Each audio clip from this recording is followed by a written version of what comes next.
Hi viewers, math study with Chandan sir চ্যানেলে প্রত্যেকে স্বাগত জানাই।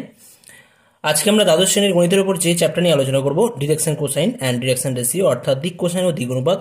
তো লাস্ট ভিডিওতে আমরা এই চ্যাপ্টার থেকে তোমাদের সংক্ষিপ্ত উত্তরী প্রশ্নের লাস্ট কোশ্চেন নাম্বার 20 পর্যন্ত সলভ করেছিলাম। তো আজকের ভিডিওতে আমরা সেখান থেকে কন্টিনিউ করছি, অর্থাৎ কোশ্চেন নাম্বার 21 থেকে সলভ করা হবে। ঠিক আছে, তো আজকের ভিডিও তোমাদের পছন্দ হলে তোমরা কিন্তু অবশ্যই লাইকস করতে পারো আর শেয়ার কমেন্ট অবশ্যই করে জানাবে, কেমন? তো শুরু করা যাক কোশ্চেন নাম্বার 21 থেকে। তো এখানে কোশ্চেন নাম্বার 21 কি দেওয়া আছে দেখো, দিক অনুপাতের সাহায্যে প্রমাণ করো যে 4,2,-6, 5,-3,1, 12,4,5 এবং 11,9,-2 বিন্দুগুলি একটি আয়তক্ষেত্রের শীর্ষবিন্দু। এই বিন্দুগুলি দ্বারা একটি আমাদের আয়তক্ষেত্র তৈরি হবে, সেটা আমাদের বলতে হবে। আর কার মাধ্যমে? না, দিক অনুপাতের মাধ্যমে।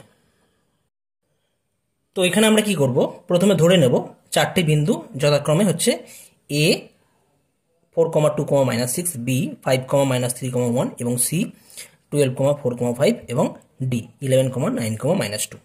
তো চারটি বিন্দু দিয়ে আমি একটা ফিগার ড্র করেছি। এটা চতুর্ভুজ, আমরা আয়তক্ষেত্র প্রমাণ করব। তো আমরা প্রথমে আয়তক্ষেত্রেই ফিগার ড্র করেছি, যেহেতু এটা আয়তক্ষেত্রই প্রমাণ করব। তো যাই হোক, তো প্রথমে আমরা কি দেখাবো, যে এই চারটি বিন্দু দ্বারা যে চতুর্ভুজ তৈরি হয়ে যাচ্ছে, সেই চতুর্ভুজটা একটা আমাদের সামান্তরিক হবে। এবং সামান্তরিক দেখানোর পর আমরা দেখাবো যে এই চতুর্ভুজের যে কোনো একটা কোণের মান 90 ডিগ্রি। তো সেখান থেকে আমরা বলতে পারি চতুর্ভুজটি হবে একটি আয়তক্ষেত্র, কেমন? তো নেক্সট আমরা কি করব, এ বি বাহুর দিক অনুপাত আমরা নির্ণয় করব, কেমন? কত হবে এটা? আমাদের ফর্মুলা আছে x2 - x1, y2 - y1 এবং z2 - z1। তো x2 - x1 করলে কত হবে? 5 - 4, y2 - y1 করলে -3 - 2 এবং z2 - z1 করা হলে 1 মাইনাসে প্লাস 6 হয়ে যাচ্ছে। অর্থাৎ এটা পাওয়া যাচ্ছে কত না, বা দিয়ে লিখতে পারা যায় 1, -5, 7। অর্থাৎ এ বি বাহুর দিক অনুপাত হয়ে যাচ্ছে 1, -5, 7। একই রকমভাবে আমরা বিসি বাহুর দিক অনুপাত নির্ণয় করব। তো এই ক্ষেত্রে আমরা কি করব, এটা x1 y1 z1 এবং এটা যদি x2 y2 z2 হয়, তাহলে এখানেও কিন্তু আমরা x2 - x1 করব, অর্থাৎ 12 - 5, 4 - 3 অর্থাৎ 4 + 3 হয়ে যাচ্ছে, 5 - 1, 5 - 1, বা 12 - 5 করলে পাবো 7, 4 + 3 করলে 7, 5 - 1 করলে পাবো 4। একই রকমভাবে যদি আমরা এবির প্যারালালি আমরা ডিসিকে ভাবি, ডিসি সরলরেখার বা ডিসি বাহুর দিক অনুপাত, তাহলে ডিসি বাহুর দিক অনুপাত হবে, এক্ষেত্রে আমরা ডি বিন্দুটাকে আমরা x1 y1 z1 এবং সি বিন্দুকে আমরা x2 y2 z2 ধরবো। অর্থাৎ ফর্মুলা কি হবে, x2 - x1 অর্থাৎ 12 - 11, 4 - 9, 4 - 9, 5 - 1 - 2, 5 - 1 - 2 করলে +2 হয়ে যাচ্ছে। তাহলে বা দিয়ে বলতে পারি আমরা কত হবে, 12 - 11 করলে 1, -5 আর 5 + 2 = 7। আমরা কি করব, এ ডি, এখানে যেমন বিসি ধরা হয়েছিল, এখানে আমরা এডি বাহুর দিক অনুপাত নির্ণয় করব। তো এডি বাহুর দিক অনুপাত কি হয়ে যাবে, এখানে আমরা এ বিন্দুকে x1 y1 z1 এবং ডি বিন্দুকে আমরা x2 y2 z2 ধরবো। অর্থাৎ 11 - 4 হবে, 11 - 4, 9 - 2, 9 - 2, এটা কত হয়ে যাচ্ছে আমাদের -2 - 6, -2 - 6 করলে +6 হয়ে যাচ্ছে, বা এটা হবে আমাদের 7, 7, 4। তো এখানে একটা বিষয় পরিষ্কার, দেখো এ বি বাহুর দিক অনুপাত 1, -5, 7, এটা এ বি বাহুর ক্ষেত্রে। আর ডিসি বাহুর ক্ষেত্রে কি আছে, ডিসি বাহুর ক্ষেত্রে আছে 1, -5, 7। অর্থাৎ এ বি এবং ডিসি বাহুর দিক অনুপাত কিন্তু সমান হয়ে যাচ্ছে। আর আমরা জানি যদি দিক অনুপাত একই অনুপাতে থাকে বা এরা যদি দিক অনুপাত সমান হয়ে যায়, তাহলে কিন্তু তারা কী হয়, তারা পরস্পর সমান্তরাল হয়। একই রকমভাবে যদি আমরা এডি বাহুর কথা ভাবি, এডি বাহু কত আছে দিক অনুপাত 7, 7,4 এবং বিসি বাহুর দিক অনুপাত আছে 7, 7,4। তাহলে কিন্তু বলতে পারি এডি এবং বিসি বাহু কিন্তু একটা দুটো সমান্তরাল সরলরেখা হয়ে যাবে। অর্থাৎ যে চতুর্ভুজের কথা বলেছিলাম, সেই চতুর্ভুজের ক্ষেত্রে দুটো বিপরীত বাহু কিন্তু সমান্তরাল হয়ে যাচ্ছে। তাহলে আমরা কি বলতে পারি, যেহেতু এবি এবং ডিসি বাহুর দিক অনুপাত সমান, সুতরাং এবি বাহু এবং ডিসি বাহু পরস্পর সমান্তরাল। এবি এবং ডিসি পরস্পর সমান্তরাল। আবার একইভাবে যেহেতু এডি এবং বিসি বাহুর দিক অনুপাত সমান, সুতরাং কি বলতে পারি আমরা, এডি এবং বিসি বাহু পরস্পর সমান্তরাল। তাহলে এই জায়গা থেকে আমরা কি বলতে পারি, যেহেতু এবিসিডি চতুর্ভুজের বিপরীত বাহুদ্বয়, দুজোড়া বিপরীত বাহু পরস্পর সমান্তরাল, সুতরাং চতুর্ভুজটি কী হবে, একটি আমাদের সামান্তরিক হয়ে যাবে। অর্থাৎ আমরা কি বলতে পারি, যেহেতু এবি সমান্তরাল ডিসি এবং এডি সমান্তরাল বিসি, সুতরাং এবিসিডি চতুর্ভুজটি একটি সামান্তরিক হবে। নেক্সট আমরা কি দেখাবো, এই সামান্তরিকের যে চারটি কোণ আছে, চারটি কোণের মধ্যে যে কোনো একটি কোণের মান 90 ডিগ্রি। তাহলে আমরা কি বলতে পারবো, সামান্তরিকটি একটি আয়তক্ষেত্র হয়ে যাবে। এখন এডি এবং এবি বাহুর ক্ষেত্রে আমি কি করব, এডি এবং এবি বাহুর ক্ষেত্রে যে মধ্যবর্তী কোণ 90 ডিগ্রি হবার শর্ত আমরা এখানে অ্যাপ্লাই করব। তো এডি বাহুর দিক অনুপাত কত আছে, এডি বাহুর দিক অনুপাত আমরা জানি 7,7,4 আছে এবং এবি বাহুর দিক অনুপাত আছে 1,-5,7। তো আমরা জানি যে দুটো বাহুর দিক অনুপাত দেওয়া থাকলে তারা পরস্পর পারপেন্ডিকুলার বা লম্ব হয় যদি আমরা কি জানি a1 a2 plus b1 b2 plus c1 c2 সমান 0 হয়। তো এখানে সেই শর্ত আমরা অ্যাপ্লাই করে দেখব। তো এখানে এডি বাহুর ক্ষেত্রে কি ছিল, আমাদের 7 ছিল a1, আর এবি বাহুর ক্ষেত্রে a2 কত ছিল, 1 ছিল, প্লাস এডি বাহুর ক্ষেত্রে এখানে b1 কত আছে, 7 আছে, এবং এবি বাহুর ক্ষেত্রে b2 কত আছে, -5, প্লাস এডি বাহুর ক্ষেত্রে c1 আছে 4 এবং এবি বাহুর ক্ষেত্রে c2 আছে 7। ইকুয়াল টু কত হয় দেখা যাক, ইকুয়াল টু যদি আমরা করি এখান থেকে পাবো 7 - 35 প্লাস 28, অর্থাৎ 28 প্লাস 7 করলে 35 - 35 0 হয়ে যাচ্ছে। তো যেহেতু a1 a2 plus b1 b2 plus c1 c2 সমান 0 হয়ে যাচ্ছে, তাহলে আমরা কি বলতে পারি, অতএব এডি এবং এবি বাহুর মধ্যবর্তী কোণ এ কত হবে, 90 ডিগ্রি হয়ে যাবে।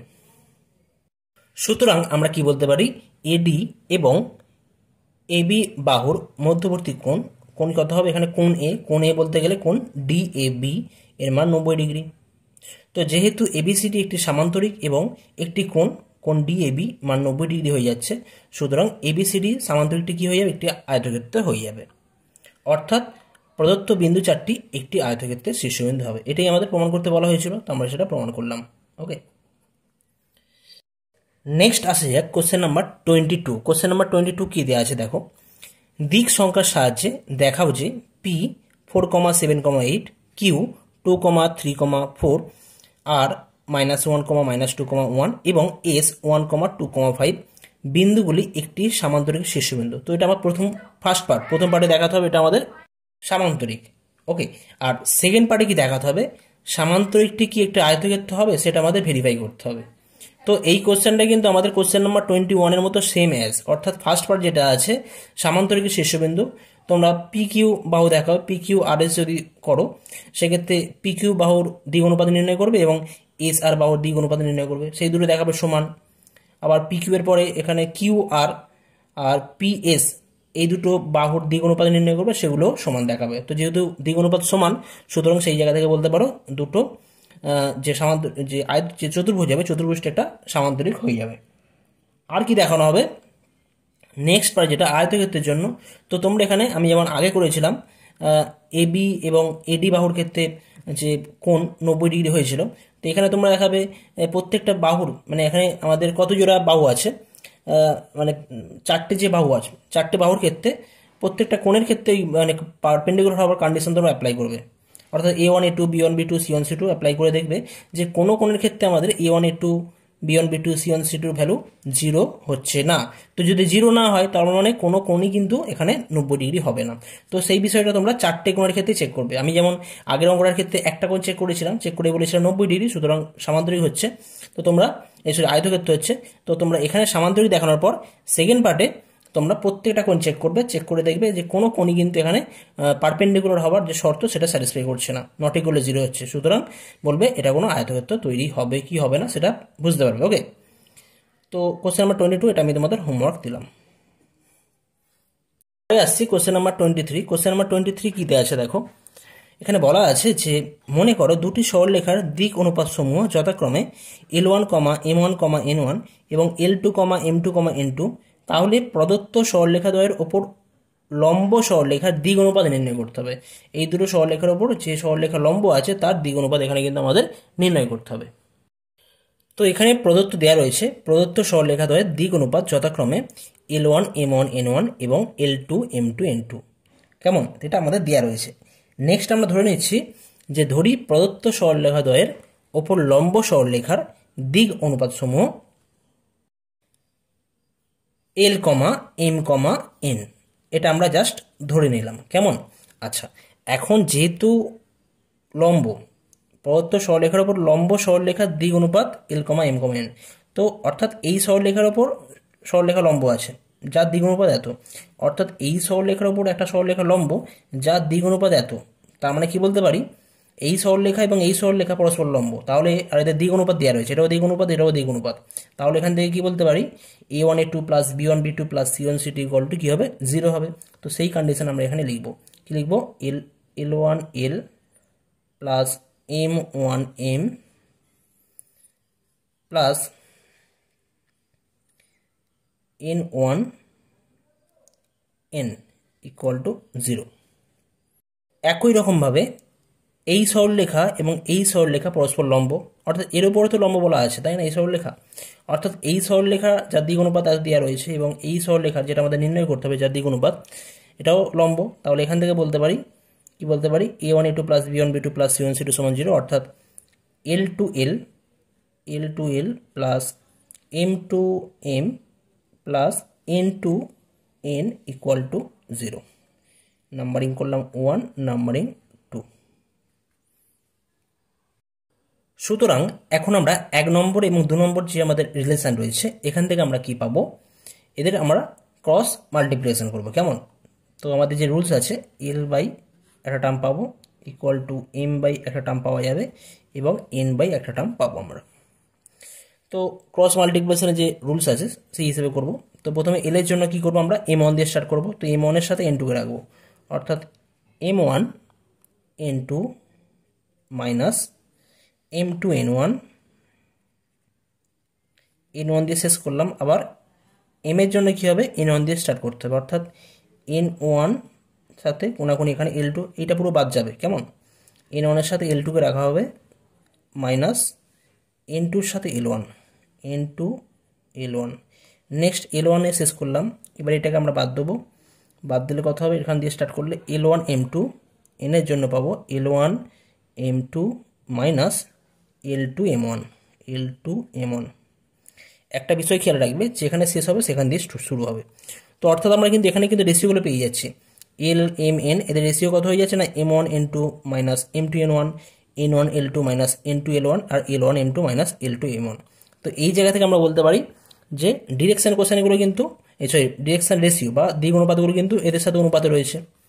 তো এই জায়গা থেকে আমরা ডাইরেক্ট বলতে পারি যে দিক অনুপাতগুলো হয়ে যাবে এইগুলো। বা যদি আমরা এখানে আর ধরতে পারি বা কোনো একটা কনস্ট্যান্ট কে আনতে পারি, কে ধ্রুবক ধরে নিচ্ছি আমি, নট ইকুয়াল টু ধ্রুবক, একটা ধ্রুবক ধরে নিচ্ছি, ধরে নেওয়া হয়, তাহলে এই জায়গা থেকে বলতে পারি যে এর কত হয়ে যাবে, এল হয়ে যাবে আমাদের কে into M1 N2 minus M2 N1। একইভাবে M by N1 L2 minus N2 L1 equal to K, এই জায়গা থেকে পাবো M equal to K times N1 L2 minus N2 L1, আর N ইকুয়াল টু পাওয়া যাবে কে into L1 M2 minus L2 M1। সুতরাং বলতে পারি যে নির্ণেয় লম্ব সরলরেখার দিক অনুপাতগুলি হলো কে ইন্টু, যেটা পেয়েছি আমরা M2 M1 N2 minus M2 N1 কমা M এর জন্য কি পেয়েছি K into N1 L2 minus N2 L1 comma K into L1 M2 minus L2 M1। কেমন, অর্থাৎ এই জায়গা থেকে আমরা কি বলতে পারি, অর্থাৎ যেহেতু কে একটা কনস্ট্যান্ট এবং কে নট ইকুয়াল টু 0, তাহলে আমরা এদের যেহেতু দ্বিগুণ অনুপাতের কথা বলা হচ্ছে তাহলে আমরা কেগুলোকে আমরা ক্যান্সেল করতে পারি। অর্থাৎ কি হবে M1 N2 minus M2 N1 কমা N1 L2 minus N2 L1 কমা L1 M2 minus L2 M1।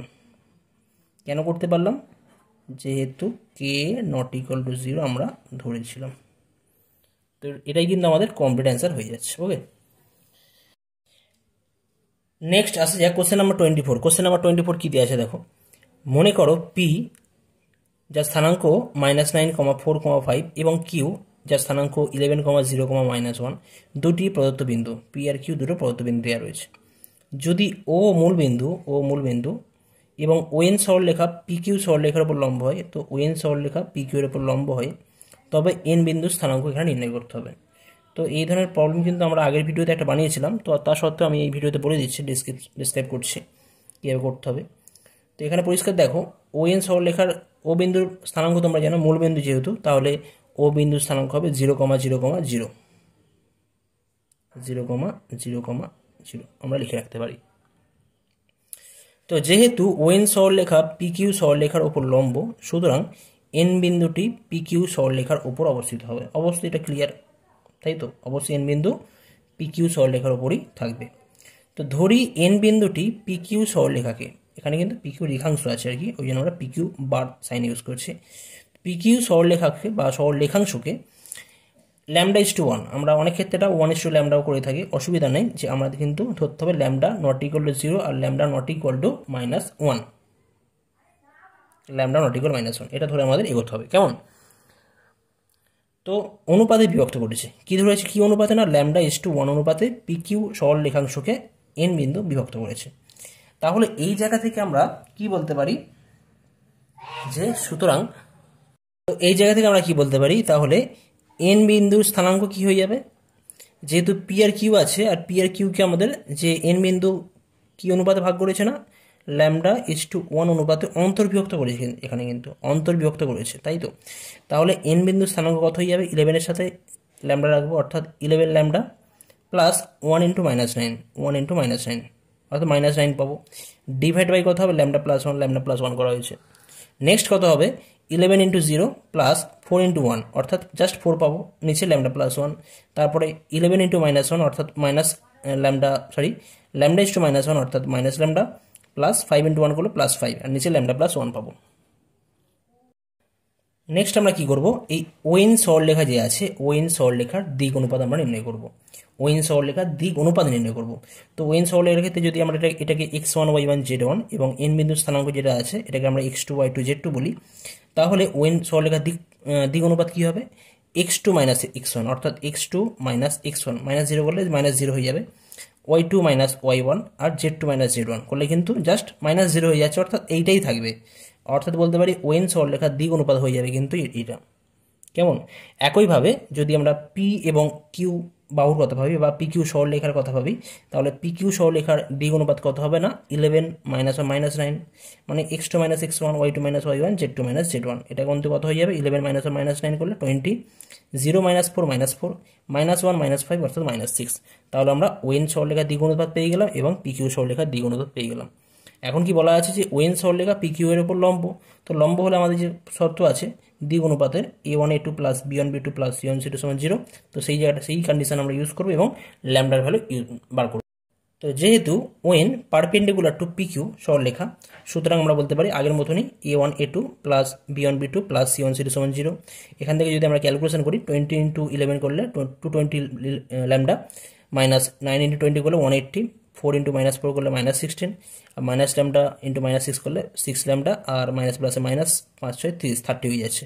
আর নিচে যেহেতু আছে আমাদের λ+1, এগুলো ডান দিকে গেলে 0 হয়ে যাচ্ছে, অর্থাৎ এখান থেকে সিম্পলিফাই করলে আমরা পেয়ে যাবো ল্যামডার ভ্যালু পেয়ে যাচ্ছি 1 পেয়ে যাচ্ছে। ঠিক আছে, আচ্ছা, তাহলে আমাদের কি, এখানে আমাদের কি কোশ্চেনে বলা হয়েছিল, এন বিন্দুর স্থানাঙ্ক নির্ণয় করতে বলা হয়েছিল। তো আমরা এন বিন্দুর স্থানাঙ্ক জানতাম 11 λ - 9 λ+1, তারপরে 4 যেটা ছিল আমাদের λ+1 একইভাবে। তো সেই জায়গাতে আমরা ল্যামডা প্লাস যদি 1 বসাই, তাহলে আমরা এন বিন্দু স্থানাঙ্ক পেয়ে যাব, কত হবে না, 11 × ল্যামডা ছিল, ল্যামডা জায়গায় 1 - 9 λ+1, 4 λ+1 আর -1 প্লাস 5 λ+1। ওকে, জাস্ট ল্যামডা ভ্যালু বসিয়ে আমরা পাচ্ছি, এখান থেকে কত পাচ্ছি, 11 - 9 = 2/2, 1 হয়ে যাবে, 4/2 2 পাচ্ছে, এখান থেকে আমরা পাবো 4/2 = 2, অর্থাৎ এন বিন্দু স্থানাঙ্ক হয়ে যাচ্ছে 1,2,2। নেক্সট আসে যাক কোশ্চেন নাম্বার 25। কোশ্চেন নাম্বার 25 কি দেওয়া আছে দেখো, মনে করো এই একটা বিন্দু যার স্থানাঙ্ক দেওয়া রয়েছে, বি একটা বিন্দু যার স্থানাঙ্ক দেওয়া রয়েছে, সি এবং ডি, চারটি প্রদত্ত বিন্দু তাহলে এবি এবং সিডি সরলরেখা দ্বয়ের মধ্যবর্তী সূক্ষ্মকোণের মান নির্ণয় করতে হবে। তো এখানে আমরা মধ্যবর্তী কোণের সূক্ষ্মকোণ কীভাবে নির্ণয় করব, তার জন্য আমরা কি করব না, এবি যে সরলরেখার কথা বলা আছে, তো এবি সরলরেখার দিক অনুপাত নির্ণয় করব। সেই দিক অনুপাত যদি আমাদের হয়ে যায় E1 B1 C1, সেক্ষেত্রে আমরা খুব সহজেই নির্ণয় করতে পারবো। 0 - 1 - 2 হয়ে যাবে, 3 - 0 3 পাবো, আর -3 - 6 অর্থাৎ 2, 0, -6 হয়ে যাবে এবি বিন্দু দিক অনুপাত E1 B1 C1। এবং একই রকমভাবে সিডি সরলরেখার দিক অনুপাত হয়ে যাচ্ছে আমাদের x2 - x1, অর্থাৎ 5 - 3 করলে 2, 4 - 3 করলে 1, আর 3 - 5 করলে -2। অর্থাৎ সিডি সরলরেখার দিক অনুপাত যদি A2 B2 C2 হয়, তাহলে আমরা A2 B2 C2 এর মান পেয়ে যাব।